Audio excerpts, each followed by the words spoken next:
I'm glad to have Yeah, invited you. How are you doing, Machali? I'm good. How are I'm you? well. I'm well.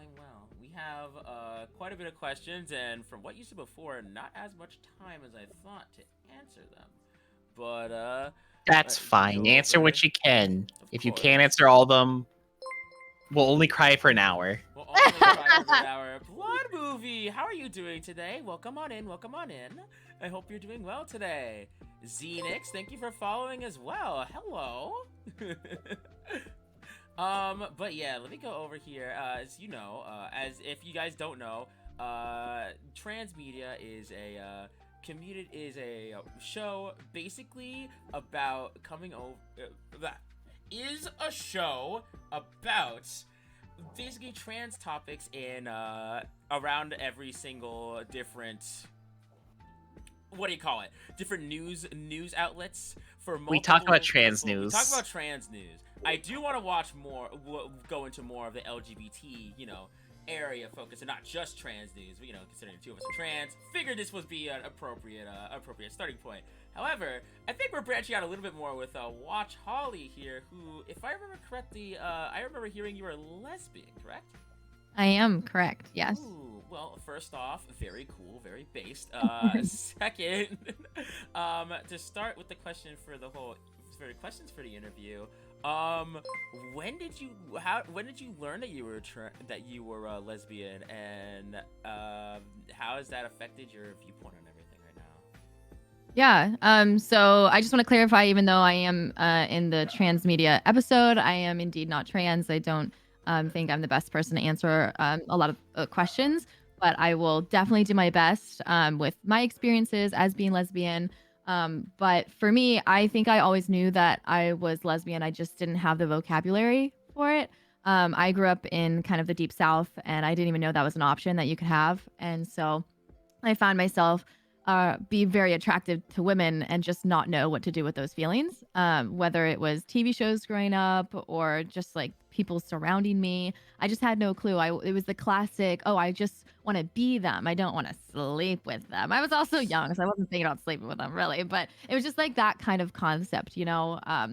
So I even like dated apps, or not dated. I even downloaded apps, like Tinder or whatever, and like turned on like the women filter and was like, ooh, but I would never, of course, I would never talk because I didn't know. And then it wasn't until literally like I got to college so I was homeschooled, right? And so then when I got to college, I was kind of opened up in this non very deep South area. And I started getting educated a little bit more. And I was like, oh my God, is this why I'm feeling this way? But it wasn't until after I graduated college that I really kind of started exploring my sexuality and learning more about myself. And I've said on my streams, and I'll continue to say, I was not in the best headspace. I was really, really struggling when I was in the closet and I didn't know. And I treated a lot of the people that I dated very poorly. I'm so sorry for all the men. I really disliked them. And it kind of made sense like later on why. Yeah. Yeah, that I would sounds about imagine. right.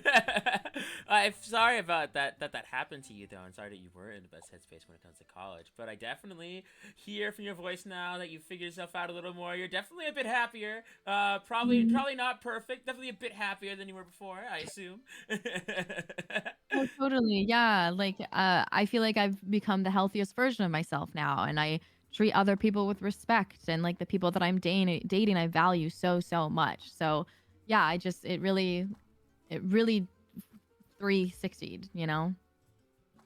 Yeah, that's fair. That's definitely a thing. So one thing I want to definitely talk about is how exactly it is to be a semi, about, at least I don't know if you'd, I don't know, because everyone measures this differently, to be a somewhat successful, semi-successful person, for LGBT streamer on Twitch and YouTube, because I know you've been doing ventures there as well. Yeah.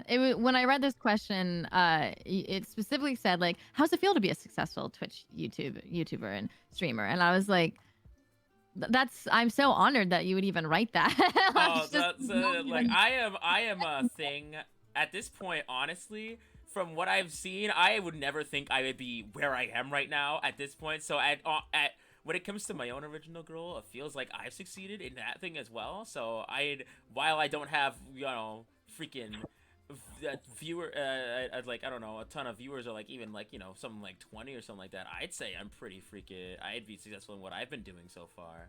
But yeah, That's I know people would measure it differently, so I didn't want to say specifically that when I asked the question. I'm yeah, sorry. yeah. No, no, no, no, no, no. I was honored that you even said that, and my answer was literally, I think the question is so relative of what is successful, and I think that you can have one person in your chat and still be a successful streamer, or have one viewer on your YouTube channel and still be a successful YouTuber. So I think that question is definitely very relative, and I don't think I can answer it fully of what you're looking for.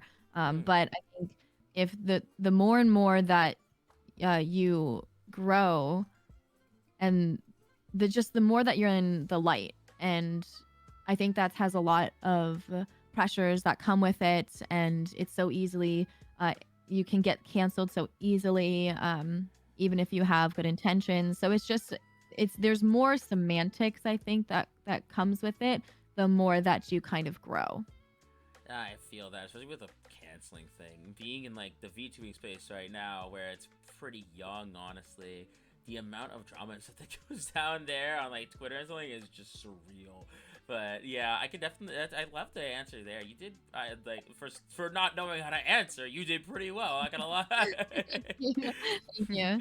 So, may I ask, what exactly inspired you to start content creation? Is there any way we can see that kind of influence in your content? Yeah, so for me, I started playing games when I was a kid, but kind of later on, I guess, as a child, I started with the GameCube because my neighbor had it. And I played the GameCube for a while, but then when I went off to college, I had no means to kind of play games. And so I just watched YouTube and Nerdcubed and Markiplier, and those were kind of like the two people that I watched. And I really looked up to Markiplier and who he was as a person and as a content creator. And so when I graduated college, I was like, I kind of want to do something like that. Like, obviously, I wasn't looking to become Markiplier at all, but I wanted an excuse to play games. I felt like I couldn't just sit down and play games without feeling like unproductive. Like, I have a very workers, like throughout my entire life, I just work all the time. And I like being busy. I like working. And whenever I would stop and read or meditate or relax or watch a TV show or play games, I would feel not productive. And that's something that I'll talk about with my therapist later. But I kind of started streaming so I could have a purpose to play games and a purpose to learn. So I bought my first PlayStation. I don't talk about ages, so I won't say how old I am. But after college, I did. And so I've been playing games and kind of learning since then. So I don't know, like, I feel like it kind of crosses over into the streaming world because people were helping me. I didn't know anything about streaming when I started. Someone just randomly told me when the pandemic happened. And so I just hit go live, like, without knowing anything. And the whole basis of my streaming journey was people kind of helping me, of me being like, I don't know why are you doing exclamation mark and then a word? I don't understand that. And they're like, oh, those are called commands. I'm like, okay, what does that do? And they're like, oh, well, so it was kind of like, oh, I'm learning this game, and chat is kind of helping me along the way. Yeah, unfortunately, I still didn't explain why you need to use an exclamation mark for a word. but, It's yeah, coding. It's I get the code. I get it. The coding. I understand. It's just weird. from the games that you stream. What has been your favorite so far? Oh, that's so hard to answer. My favorite Exactly. game to stream? I'm gonna say probably like any of the From Software games. I got really obsessed with those. I played that for a year. I did Dark Souls 1, 2, and 3, Sekiro, Elden Ring, and I just was so smitten with those games. They're perfect for my ADHD. They're perfect for my stubbornness. And I could fight the same boss for 30 hours and I'd be okay, except for Sekiro. I gave up on Sekiro, the last boss. That's understandable. I couldn't fight that second boss, much less any of the other stuff that go after Oh the yeah. game.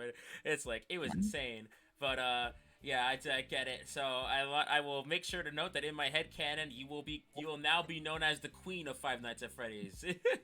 But so I wanted to ask specifically, have you ever gotten one of those moments where someone's been I've been very inspired by you to stream or to do this or do something else, like any like some kind of statement. And how did that make you feel? Yeah, it's actually super interesting that you asked me this question when you did, because it literally happened just yesterday. When someone commented on my TikTok and said like, "Hey, like I'm gonna start streaming because of you, and like I hope I can be like you," or something to that effect. And I screenshotted that. I'll just keep that forever. But I don't know if a lot of people have started streaming because of me, or if it's just they didn't tell me. But I think I have gotten people to say, "Oh, like you've inspired me to add something to my streams," if that makes sense. Ooh, all right. It makes a lot of sense there. Mhm. But when it comes to when it comes to what's our next question? Come on, load up thing. There we go. May I ask what efforts? So we're gonna go more into some of the LGBT stuff at the moment, less the personal in general. What efforts have you put pride into while helping out the LGBT community? Pun, not intended. I I thought I that thought it was was intended. intended. I wish I was that smart. Yeah, so I feel like for me, not every streamer has to be open about their relationship. I think for me, what's really important about being like LGBTQ streamer is that I am important. I am I am important about I am open about my relationship, and I always have been. I was in a relationship last year, and then now this year, and each time I try to demonstrate uh, a very wholesome, happy queer relationship, because I think a lot of people don't think maybe that's out there, or it's not for them, or they don't think that they can find someone like that. And I think last year I got caught up in the facade of having like a happy, healthy relationship when it wasn't. And that was my bad. And when I broke up with her, I was very open about everything, and talked to a lot of people and stuff. And I think I'm trying just to be very open, and I think that can help people learn from my mistakes and things like that. I think just walking the walk in general instead of just talking the talk. I think we have a very open queer community as well too, so we can talk about really intense situations and what's happening, or our relationships, or things like that, or cheering people on, or whenever they come out of the closet, we're all there for them, whether that's on stream or Discord. So we do have really serious conversations on Twitch and in Discord, and we have a venting channel and stuff that we can kind of just like all help, because I'm just not here as an LGBTQ advocate, but I'm also trying to be there for mental health as well too, and I think that goes very hand to hand, especially with the things that we have to deal with every single day. So talking to the viewers and always trying to come up with ways to uplift queer voices, and I think that's also that comes into play with top tier queer as well too. Mhm. I see this one comment section, and I just want to address it. And they, Love Mhm. how I told me a long time ago, I'm open about my relationship on Twitch because the most important thing is that people see the representation, and it's okay to be who you are. And I definitely agree. Aw. It's why I'm open about it as well. A freaking you vegan. I think that it's absolutely important to show who you are and tell people, yeah, either A, it's okay to do that, or B, I am who I am. Shut up. Depending on how you go about it. For the next one, how do you currently feel about LGBT news that's happening right now, and where do you think the fight for LGBT rights is going in about 5 years? Yeah. I think I have a lot of mixed negative feelings with everything that's happening. Kind of, it makes me sad. It makes me scared. It angers me. It very much so feels like we are regressing, and I hate that. So like restricting gender affirming care, or the whole argument about the bathrooms and sports and everything. It's really hard for me to grasp. Um, how it's going down like this, and how illogical it feels to me in a way. So yeah, I think in 5 years, I really, really hope that we can change for the better, and with all of the laws and bills and everything, just like stand up and fight. I think I'm nervous about Gen Z and Gen Alpha not voting, because it's very apparent that they are not. And I can only hope that we can just kind of like I don't know, vote and make a change. So I hope in 5 years there will start to be, but I'm not quite sure.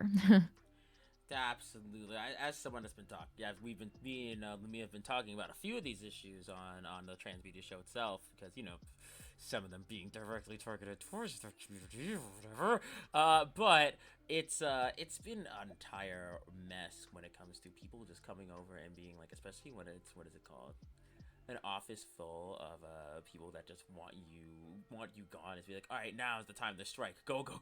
It feels like this is like, it feels like at some, like, I know this is conspiracy theory esque, but it feels like this is just a coordinated attack. Yeah, because I'm just like, this is going crazy. Like, why is it all this happening at the same time too? I don't know. It feels like it's not a coincidence out there. I Uh, think we have so much hope with Gen Z and Gen Alpha. The fact that people are saying like, oh, like more people are becoming queer. Like, oh, this is like the people that are saying that. Like, oh, we're pressuring them or we're grooming them or whatever to become queer. It's like literally Gen Z has been feeling the most safe to be who they are when other people haven't been. It's the same with I saw this somewhere, I think literally on TikTok or something, like left-handed people. There used to be so few left-handed people was because we literally damned them if they were left-handed, right? And were forced them to be right-handed, and a lot of people weren't open about how they identified left-handed or right-handed, right? And so now that it's fine to be left-handed, it skyrockets and then it levels out. And that's the same thing which was happening now. More people are feeling safe that they can be who they are, even in this climate, or they're not maybe not feeling safe, but they're feeling that they can be more open about it. And so I think, I don't know, I hope more people are open about it. I hope what Alyssa just said in chat. I didn't read all of it because I'm thinking and stuff, but um, that we are strong in numbers, and we're not alone in our struggles is what I did read, which is very, very fair. As someone that was forced to be right-handed and got told No for way. parents and teachers and other students for having horrible handwriting, I agree with you. People should stop that anyway. Personal Um, stuff um, aside. Oh, what's up? do you so do you feel more optimistic or pessimistic towards the future then? Just for because I'm curious. Yeah, I mean, for me, I'm a very hopeful person. I think in this moment, it's hard not to feel scared and it's hard not to think negatively. But I think thinking about in the future, we just gotta wait them out. So I'm a little optimistic in that sense. I agree with you, honestly. That's where I'm at. So I'm curious, what kind of representation do you think has been the best so far for LGBT people in video games, since our streams typically talk about video game stuff a lot? Yeah, so I personally don't think that I've played enough queer video games, honestly. And this question kind of made me think, huh, like how many have I played? And should I put that as a more of a forefront Uh, in my channel? Because I do love whenever I do play games like that. So the ones that I have played that I think are really, really great and I love the storyline is Tell Me Why and Last of Us, or yeah, Last of Us 2. All right, awesome. Sorry, my computer messed up for a second there, so I thought we lost the recording. I was like, oh gosh, oh Oh, no. okay. I was very scared for a second. But yeah, Last of Us is great. I myself like I don't have, again, I don't see much. I don't know much LGBT have much LGBT background myself when it comes to video games and stuff. You But haven't played Celeste, Mary? I'm I have shaking my played head. Celeste. Yes, I played it. I'm playing through the game, but Good. I do want to note, Brisket from Strive is my bias, and no one can tell me otherwise. Anyway, um, let me see here. Recently, you've been doing an interview series on your own channel. Why do you do so, and have you been enjoying all the people that you meet? Yeah, I love meeting the new friends. It's definitely nerve-wracking for me as an introvert and meeting new people. I'm always a little anxious, but it's really cool. It's a great way to get to know other content creators, uh, small and big or whatever, anywhere in between. And everyone's been so nice and so understanding as well too. That it took a lot of time and a lot of energy, I guess, to put it on, and everyone this season really went above and beyond to show me their appreciation. And yeah, so I'm just so happy to get to know everyone. For me, also, I'm hearing myself back in your speakers, just so you know, it's Uh-oh. hard to Oh, is that I- that's my own thing. Give me 1 sec. Let me go over and try Okay. to figure that out. All right. Here we go. I'm gonna turn down my own volume. I'm sure if you just turn them down a little bit, it should be okay. But anyway, so the reason why I started doing them is that whenever I started streaming, I came with no experience at all. Like literally, like I hopped onto Twitch, I looked at one stream, and I was like, oh, okay, I bet I can do something like this. And I hit start stream. That was literally my experience. And 0 people showed up. And I streamed for 30 minutes playing Bloodborne. And I was like, oh, this is kind of harder than anticipated. So I tried to Google, but the advice was so generic of have a webcam, have a microphone, have or whatever. I didn't even know that I spent about an hour trying to Google what OBS was versus Stream Elements, which OBS slobs. Like I was so confused with it all, and I didn't have anyone to really help me through it, and I didn't have the terminology to Google either. I think that was the main thing. A lot of people and I don't know, a lot of people have commented and stuff in a negative light, being like, there's Google. Why are you doing interview series? Like, they can just Google stuff. I'm like, for me, literally 2 years ago, I didn't even know I could Google channel points. I didn't know they existed. I didn't know I could Google commands or Nightbot or like, what is Kappa? Like, I was so confused. And so I was hoping by these interviews, and I think they've been successful in that way, is that I'm giving people the terminology, right? So the people that haven't started streaming, the interviews are tailored for people that haven't made affiliate yet, are just starting streaming, or maybe they just want to get motivation or whatever, and they're trying to go further and maybe hit partner. Because I strongly, strongly believe that even if you have one viewer in your chat, you can have amazing ideas, but you just can't be consistent. You can't put 2000% effort in posting all of your social media everywhere and whatever, right? But you have really good ideas. You have so much knowledge, even if you don't have a check mark. And these interviews have so backed up my theory because I'm so impressed with everyone's advice. There's a lot of advice that is the same, generic, like, oh, just like be yourself, which is very true. And you can't change that advice for every person, you know, I think because that it is very universal. But things like extensions or what is this or some other ideas or someone did dark swirls, which I thought was such a good idea, like then do a push-up every single time they die and then it increases every time they die, like things like that. It's creating these ideas that people are like, oh, like, okay, I can do something like that.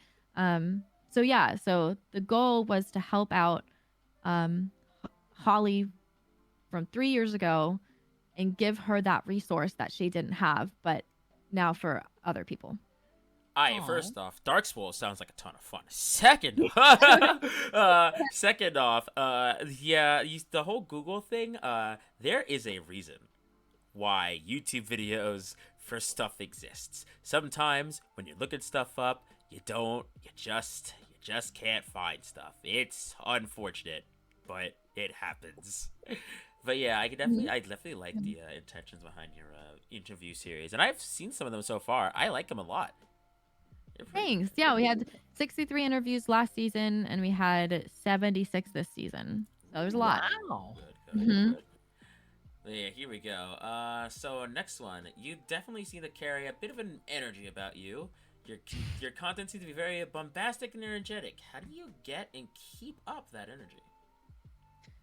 I think it's so funny you said bombastic. I just giggled when I read that. For me personally, I don't keep up the energy, just to quote kind of what you said. I think I'm just me. And I know that's very like generic and cliche. It's a perfectly fine answer. Yeah, so I think like for me, like I get excited and I have intense facial expressions and I get scared easily and I get just like all of those things in real life versus on stream. The only difference is on stream, there's more times that I can show those, when in real life, or like, let's say these interview series, it's just kind of just like a questions back and forth. So I'm not like yelling, whatever.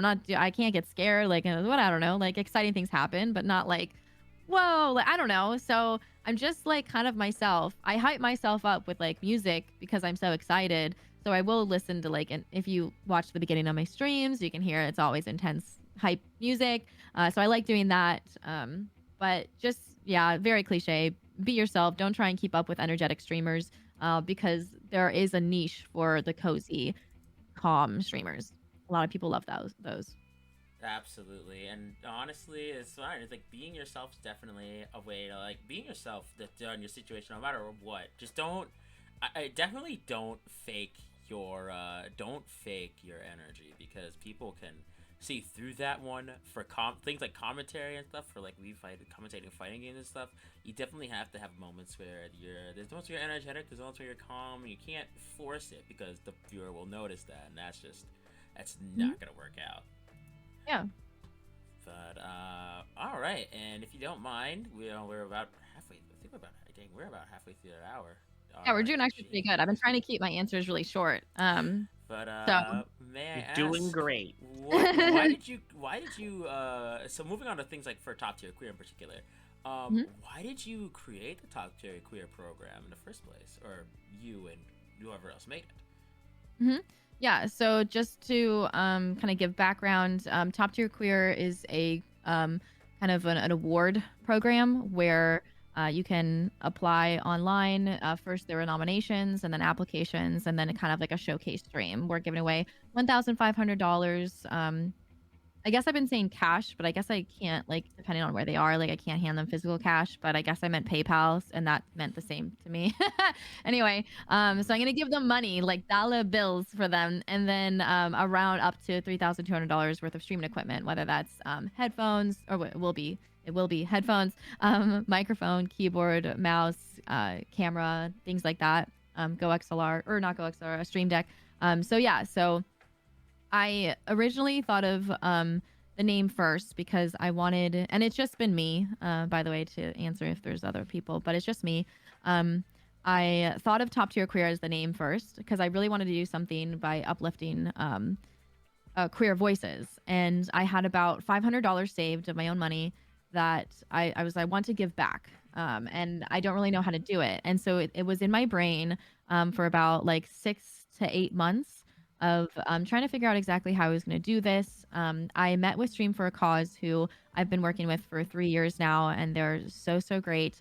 And I just casually brought up my idea, Top Tier Queer, and then I had 500 bucks, and I just said ducks on accident. Anyway, 500 bucks. And they were like, "Oh, well, we recently had a very successful stream where it was a drag show contest, and like they had to dress up in drag, and there were judges, and they watched their streams, and as they were raising money for Stream for a Cause, then they won whatever prize money there was, and there was a first place and second place and runner up or whatever. And so they told me that I could take that idea and run with it and do something with Top Tier Queer, and I was like, oh, that's a really good idea as well too, because we're all kind of winning. My idea was that if we did a charity stream, one, it was already successful with what they did, so I knew that it kind of worked out. Two,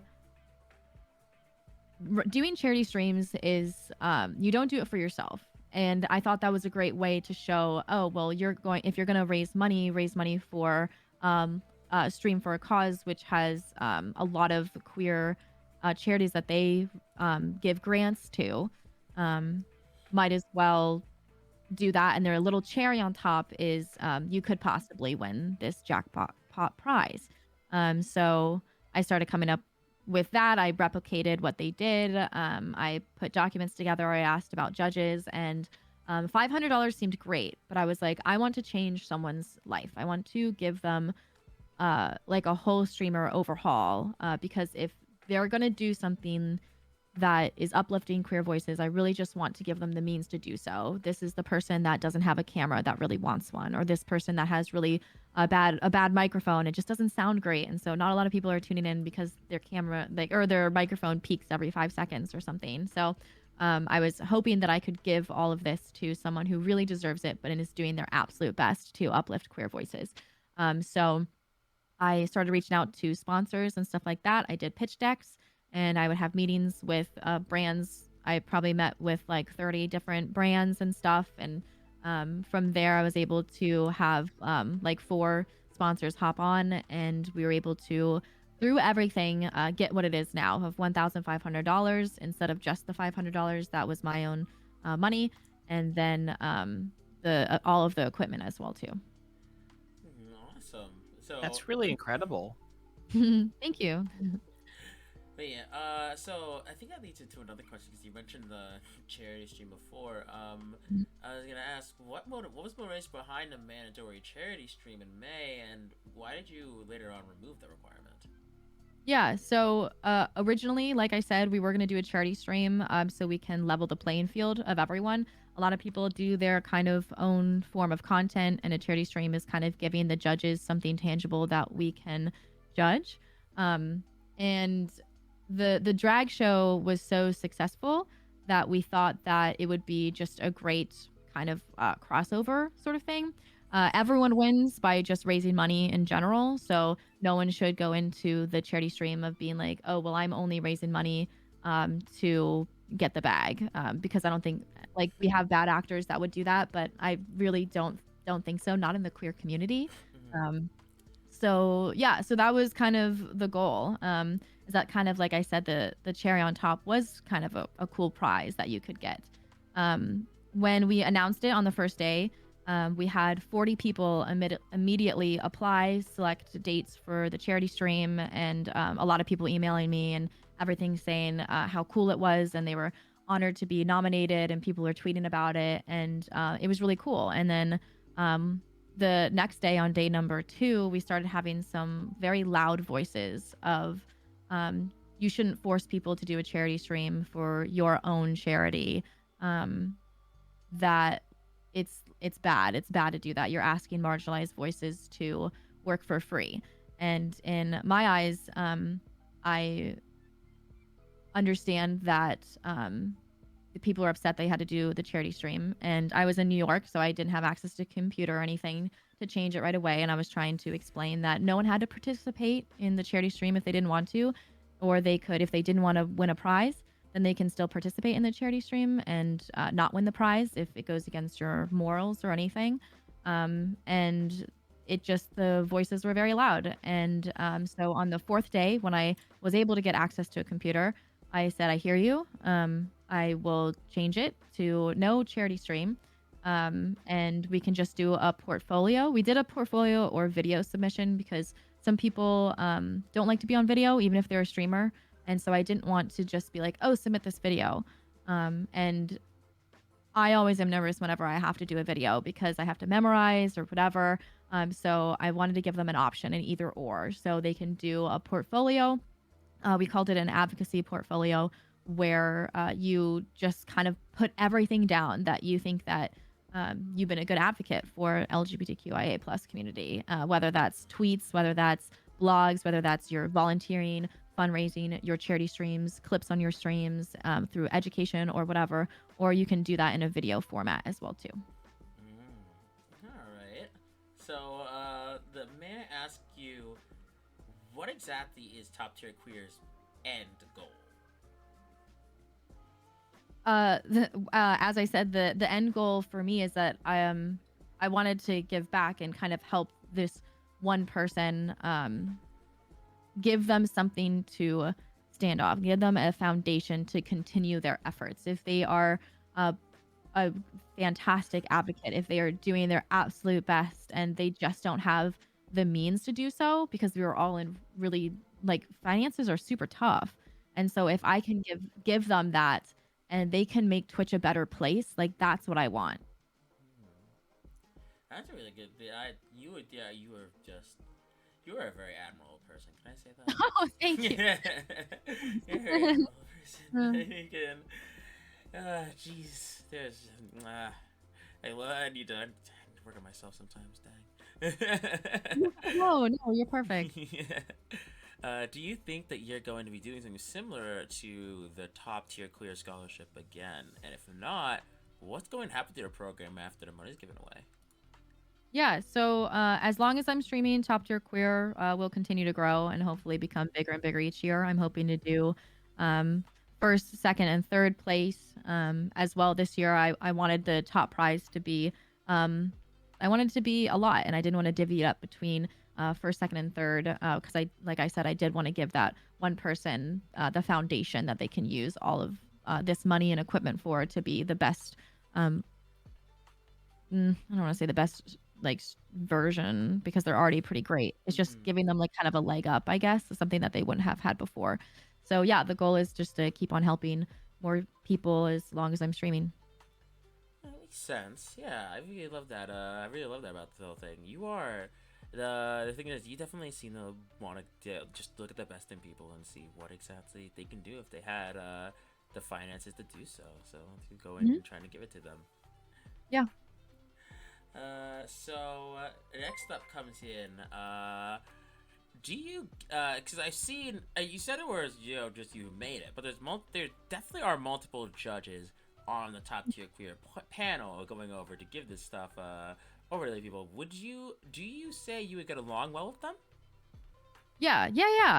So there are 9 total panelists, and including myself, and a lot of them, 3 are from my stream team, Watch Us. And so I've worked with them before. I know them very well. They already do a lot for queer voices in their streams. And so I'm just honored that they would be willing to consider to be a panelist for it. The other ones, either I knew through association, and then there are three that I had no clue who they were at all. And so I've been slowly getting to know them. They have been so kind, so helpful, especially through like this entire process of like changing the applications and stuff like that. And so yeah, so it's been really good getting to know them. It definitely seems like you definitely had picked a good amount of get some good people to be able to go over and try to judge the effects of the effectiveness of everyone and who would be the top tier queer, as if he said. What do you think the best use of the money from the Top Tier Queer scholarship would be, though?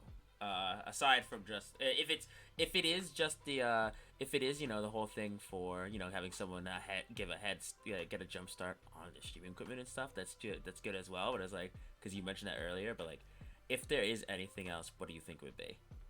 Yeah, so they have the money, but then they also have the equipment as well. So ideally, like they can, if they want, they can buy more equipment. But the goal is that they have that equipment, so they can use that money for whatever they want. It is not up to me to or anyone else to say what the money is used for. It's the sole purpose is to further their impact on LGBTQ.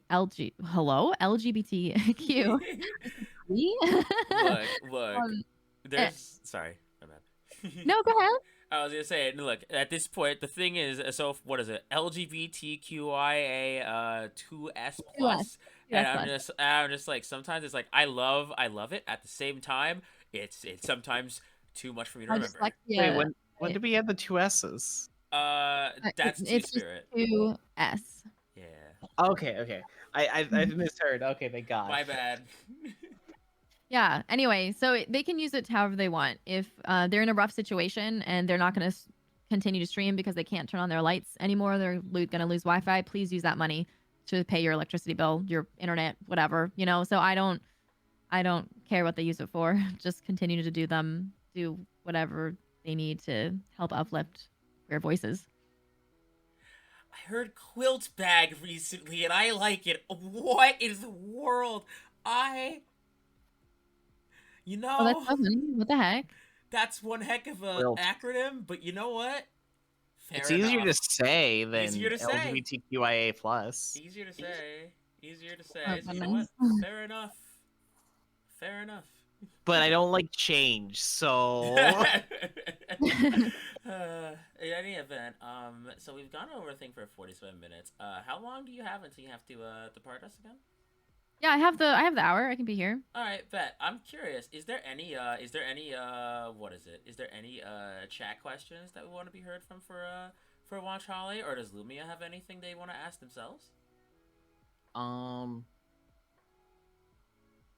Yeah, I have a question. Okay. All right. Dab on stream. Huh? Do a dab? Do you dab on stream? Oh, no, I do not. Dang. I Well, always say no. this is odd. You're fine. You're fine. Yeah.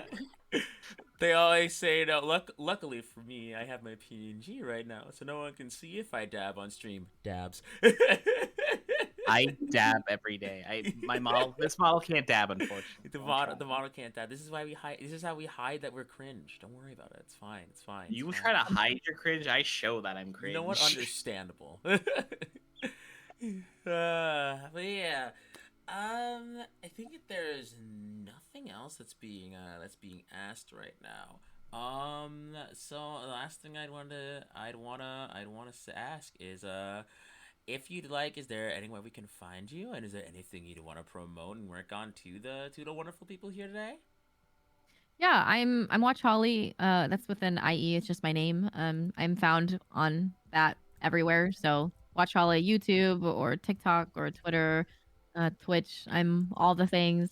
Um, yeah, I guess, to talk about what we've already been talking about. I'm doing my interview series. I'm releasing one video a day, on interviewing different streamers about their experiences with streamer, but more in um, the the nitty-gritty of streaming, not just like, oh, like, yes, streaming is fun, more of just like, what extensions do you use? How do you analyze your data? Things like that, those type of very intense questions. So yeah, so that's once a day on my YouTube channel. I'm also doing a podcast with my bestie, who was in chat, the Mess Express, and we're releasing a new podcast episode, not about streaming, actually, about everything else under the sun minus streaming. This week's episode was about compatibility, and we want to I don't know, just I think Alyssa, the Mess Express, is really, really good at talking about things like that in that nature, and I try and keep up with her. So, yeah, we're gonna do a podcast once a week, which I'm very excited about. Also on my YouTube as well, and then I'm doing TopTierQueer. Ooh, all right, all right. A lot of stuff going on over there, but now I I know. am definitely curious because I haven't seen the other one as well. Is there been any particular interesting topics you wanted to bring up on that other interview series? With are you talking about the interview series, or are you talking about The podcast, the the podcast? podcast. Okay, yeah. Sorry. So, no, yeah, we want to focus kind of more on like relationships and stuff like that. So we have a Google form that we posted in both of our Discords and stuff, and the you can just like submit questions about either like romantic relationships or platonic relationships or acquaintances or anything in that realm, kind of. So then we compile the questions and then build our podcast around that, and then we talk about the this one was compatibility, and then we brought in the people's questions of like, oh, these are the three questions that people ask that kind of related to compatibility. Okay, okay. And see, look, you have a last minute question from the chat as well. Mhm. Jordan asks, is there any other content you'd like to create? Like music or behind the scenes video editing or animal training for whatever reason. Well, yeah, whatever reason is I am a dog trainer. That was my job Oh. beforehand. So Oh, yeah, I was a video editor and dog trainer before I started streaming. Anyway, so for me, I think that's where all my YouTube is. I have little like playlists. So I have the pun like watch Holly and then whatever. So you're like watching me do video editing or giving advice or whatever. I don't think I ever want to do dog training personally. There is no universal um, standardization for dog training. Someone could literally just like walk out the door and say like, "Oh, I'm a dog trainer. I'm a certified dog trainer," which is literally like not okay. But it is what it is, and so people have very strong opinions about that.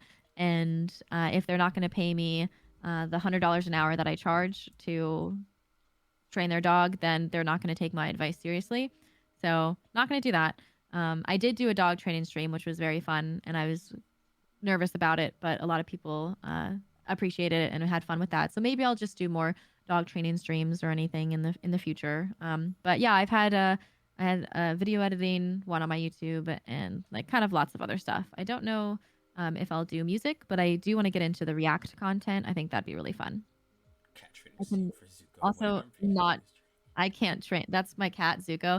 I can't train. I don't know anything about cats. I know anything about dogs, but not cats. Cats baffle me. Cat's like, who said I was trained?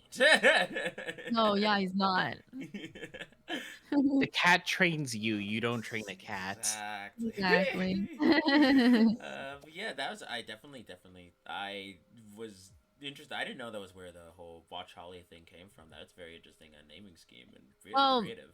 Watch Holly actually came from I had a friend back in college and he wanted to do Watch Us and then on YouTube, a main YouTube account with all of us interacting, doing stuff together, and then have each individual um, channels with Watch Holly, Watch Colin, Watch Maddie, Watch whatever. So each person, and then it's all under one umbrella. And so when I started streaming, or when I started my YouTube, I just did Watch Holly because that's what we were gonna do. And then he just never did it. He never started it. Never got any other people involved. And I had already I was like, I'm just gonna stick with this, I guess, because I'm really Fair bad at enough. coming up with usernames. Fair enough. And then when I started on Twitch, I remember texting him. I was like, "Hey, do you mind if I use Watch Holly as like my username for Twitch?" He was like, "Yeah, sure, go ahead." And then when I started my stream team, I was like, "Fuck, now I got to come up with another name." And so I texted him. I was like, "Hey, can I use Watch Us?" And he was like, "I was like, okay, fine." So I did Watch Us and then Watch Holly. Dang. Yeah. That's it. Just thank you very much for coming over. I appreciate you being here and talking to us about that Yeah. stuff. But Of yeah, course. I'm glad to have had you. I'm glad that Lumia was over here as well to Yeah, me help with you. too. Great meeting you. It's been wonderful Yeah, meeting you as well. Thank you so much for asking me to hang out. Of course, no problem. Just glad that you saw my thing and actually replied to it. I was like, when I What? saw that, I I was like, know. shoot. You said that, and that was after I posted being like, if anyone wants to do anything, ask. That's because Imagine. a lot of people do that. It doesn't pan out anyway. Yeah, but who would I be to post and be like, hey, like collab with me, and then just ignore everyone that asks to collab with me? Like, whoa. It was You very. forgot? I don't know. Yeah, Yeah, there's been maybe a few that's people. There's true. just been a few things that have had that happen. So it's one of those things. Yeah, I'm like, oh, I'll shoot my shot in the dark, and then I got a reply. I was like, yeah. what? What kind of I, black magic did I use today? my DMs have always been open, except for one instance where I closed for like 2 weeks. But Mm. other than that, they've been open. Anyone can Mm. message me whenever they want. Also, I'll definitely have to take you up on that because I love talking to you, and I definitely wanna hopefully become at close enough to be at least acquaintances, Yeah. maybe even friends. I would love that. Oh my god, thank you. You guys been a pleasure. It's honestly my It's honor. been Thank a you for asking pleasure. me. You have a great day. Hope to see you soon. All right. Yeah, yeah, you too. Have All a great right. one. Have a good Thank one. you. Bye, chat. Bye.